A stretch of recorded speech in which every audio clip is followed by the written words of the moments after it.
तांत्रिक को घर में लाया जाता है। तांत्रिक बोलता है कि आपके ऊपर किसी ने काला जादू करवा दिया है, उसको मुझे हटाना पड़ेगा। लेकिन तांत्रिक की नज़र पड़ती है कि परिवार की 5 बेटियां हैं और उन 5 बेटियों को देखकर उसकी नीयत फिसल जाती है और वो एक ऐसी प्लानिंग को अंजाम देता है, परिवार के लोगों को ऐसा भ्रम में डाल देता है कि परिवार की आंखों के सामने ही वो एक एक कर कर लड़कियों को अंदर ले जाता, उनके सारे कपड़े उतारता। ये चीज़ परिवार के लोग देखते थे, लेकिन उसके बाद वो नंगी लड़कियों के साथ कमरे में होता, परिवार के लोग बाहर होते और अंदर वो लड़कियों के साथ संबंध बनाता। और हैरत की बात देखिए कि लड़कियां खुद उसके साथ संबंध बनाती भी थी, वो ये बात किसी को नहीं बताती। सब कुछ ऐसा ही चल रहा होता है कि उसमें से 2 लड़कियां गर्भवती हो जाती हैं और उसके बाद इस घटना का खुलासा होता है। फिलहाल में जब इस घटना का खुलासा हुआ है तो हर कोई हैरान है। पूरी घटना आप सुनकर चौंक जाएंगे। तो चलते हैं और इस घटना को शुरुआत से जानते हैं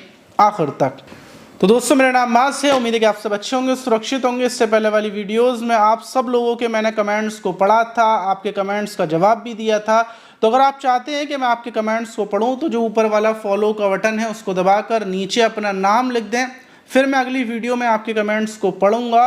तो जो आज की घटना है वो महाराष्ट्र के पुणे शहर की है और वहीं का एक पिंपरी का चिंडवड इलाका है और उसी इलाके में रहने वाले आदित्य कुमार जो अपनी पत्नी कुमता के साथ रहते थे, वहीं उनकी 5 बेटियां थीं और 5 बेटियां जिसमें सबसे बड़ी बेटी की उम्र 19 साल थी, दूसरी की उम्र 17 साल और बाकी छोटी छोटी 3 और लड़कियां थीं।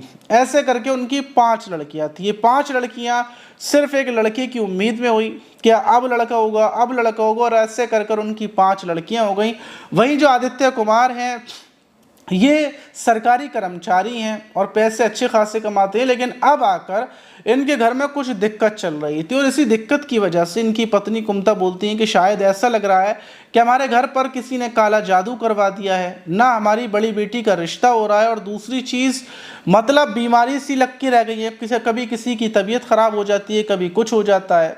अब ये लोग ये बात बोलते हैं और आखिर में जो आदित्य कुमार थे वो बोलते हैं कि हाँ, एक बाबा है जिसका नाम सोमनाथ कैलाश चौहान है, जो यहीं पर रहता है। वो रायगढ़ का रहने वाला है, लेकिन यहाँ पर अपनी कुठरिया में अकेला रहता है और वो बहुत बड़ा बाबा है। कई लोगों ने मुझे बता दिया है कि वो काले जादू का इलाज बड़े अच्छे से कर लेता है।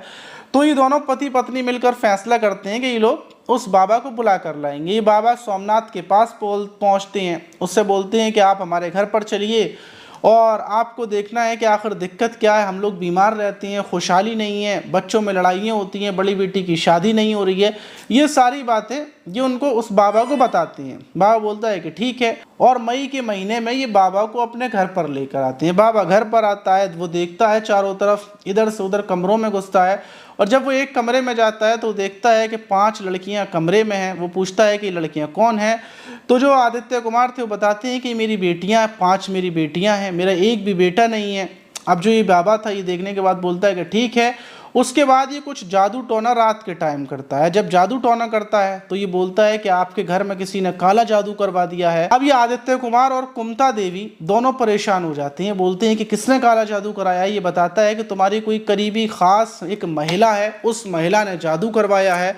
ये बोलती है कि देखो मैंने तुमसे बिल्कुल सही कहा था, उसी ने काला जादू कराया है। और ऐसे कर कर इनको ये क्लियर हो जाता है कि किसी महिला ने काला जादू कराया। अब ये जो सोमनाथ क्या ये जो बाबा था, अब ये बोलता है कि मुझे अनुष्ठान करना पड़ेगा, ये सब चीज़ें करनी पड़ेंगी और ये सब कुछ काम करना शुरू करता है। इनसे ये पैसे लेता है। ये सिलसिला बराबर चल रहा था और इस सिलसिले को चलते चलते जून निकल जाता है और जुलाई लग जाता है। जुलाई के महीने अचानक से इसकी 2 बेटियों की तबीयत खराब हो जाती है, जिसमें बड़ी बेटी श्रेया जिसकी उम्र लगभग 17 साल थी और छोटी बेटी रोशनी, इन दोनों की बहुत ज़्यादा तबीयत खराब होती है। इनके पेट में दर्द हो जा रहा था, दोनों को उल्टियाँ हो रही थी। अब फ़ौरन ये बाबा को बताते हैं कि ऐसे ऐसे मामला है, हमारी बेटी की तबीयत बेहद ज़्यादा ख़राब हो रही है।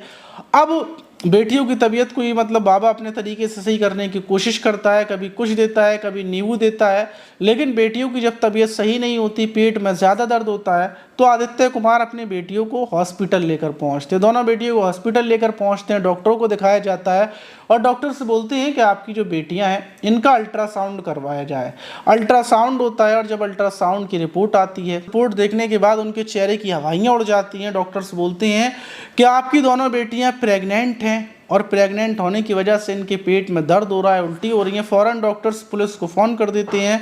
मौके पर पुलिस पहुंच जाती है। पुलिस पहुंचने के बाद जो लड़कियां थी उनसे पूछती है कि बेटा तुम्हारे साथ ये सब कुछ किसने किया, ये सब कैसे हुआ।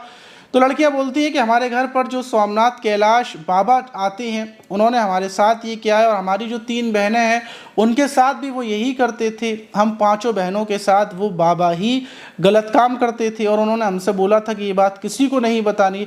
फ़ौरन पुलिस की टीम रवाना होती है, जो सोमनाथ कैलाश चौहान है उसको गिरफ्तार कर लिया जाता है। गिरफ्तार करने के बाद पुलिस जो 3 बहनें थी उनका भी अल्ट्रासाउंड वगैरह करवाती है, और फिर पूरी कहानी के बारे में जब पुलिस पता करती है तो पता ये चलता है कि जो सोमनाथ बाबा था इसने काले जादू को बताया था, काले जादू को इलाज कर रहा था। उसी बीच ये आदित्य कुमार जो पिता हैं उनको बताता है कि जो आपकी बेटी हैं वो कभी भी गर्भ धारण नहीं कर पाएंगी, ये बच्चे नहीं दे पाएंगी, इनके ऊपर किसी ने काला जादू करवाया है, और ये बच्चे दे दें इसके लिए एक मुझे करना पड़ेगा, एक दूसरा अनुष्ठान करना पड़ेगा, और उस अनुष्ठान को करने के लिए इन लड़कियों को नंगा होना पड़ेगा। एक एक कर कर इनको नंगा किया जाएगा, फिर पूजा क्रिया की जाएगी और उसके बाद कुछ हो पाएगा। और दूसरी बात, आपके घर में एक कैलाश की मूर्ति गड़ी हुई है और आपके घर में एक सोने का घड़ा भी गड़ा हुआ है, वो मैं बाहर निकाल दूंगा, ये सब मुझे करना पड़ेगा। अब ये जो आदित्य कुमार थे जब ये सुनते हैं कि ज़मीन में ख़जाना गड़ा हुआ है, और दूसरी बात उनकी बेटियां कभी बच्चे नहीं दे पाएंगी, क्योंकि अब इन लोगों के दिमाग पर बाबा को बिल्कुल ये लोग सच्चा समझ रहे थे, क्योंकि जब से ये बाबा आया था तब से सब कुछ अच्छा हो रहा था। तो आदित्य कुमार और कुमता देवी दोनों मान जाती हैं, और सबसे बड़ी बेटी को जिसकी उम्र 19 साल थी उसको ये उसी टाइम पर जब ये आया था तब ये कमरे में ले जाता है, बेटी के सारे कपड़े उसी की माँ से उतरवाता है, खुद टच नहीं करता, माँ सारे कपड़े बेटी को उतारती है, वो भी तांत्रिक की आंखों के सामने। मतलब आप सोच कर देखिए कि ऐसा कैसे हो सकता है।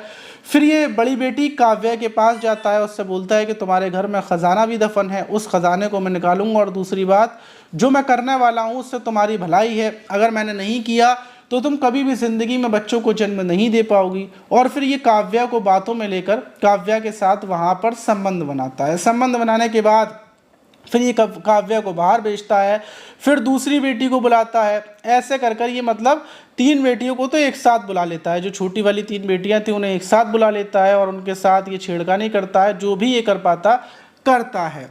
और उसके बाद फिर ऐसा ही सिलसिला चलता रहता है, और ये बराबर जब इसका मन करता था ये जाता था, जिस बेटी के साथ मन करता था उसके साथ संबंध बनाता था। और ये लोग जो आदित्य कुमार और कुमता देवी थी ये इस इंतज़ार में थे कि कब ज़मीन से सोने का घड़ा निकलेगा।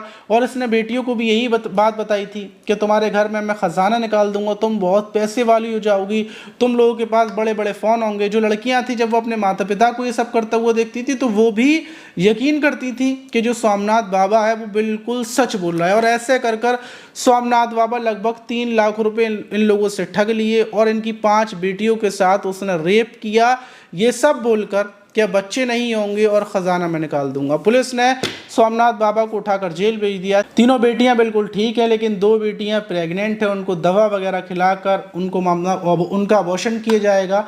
वहीं इस घटना के बाद ये आदित्य कुमार और कुमता देवी दोनों डिप्रेशन में जा चुके हैं। ये लोग सोच में है कि मतलब इनके साथ कैसी घटना को अंजाम दे गए। अब सवाल ये है कि जो लोग बाबाओं पर, तांत्रिकों पर यकीन करते हैं, क्या उनको यकीन करना चाहिए? आप लोगों को क्या लगता है कि जो लोग अंधविश्वास में डूबे हुए हैं उनको अंधविश्वास से कैसे निकाला जाएगा? कमेंट बॉक्स में ज़रूर बताइएगा।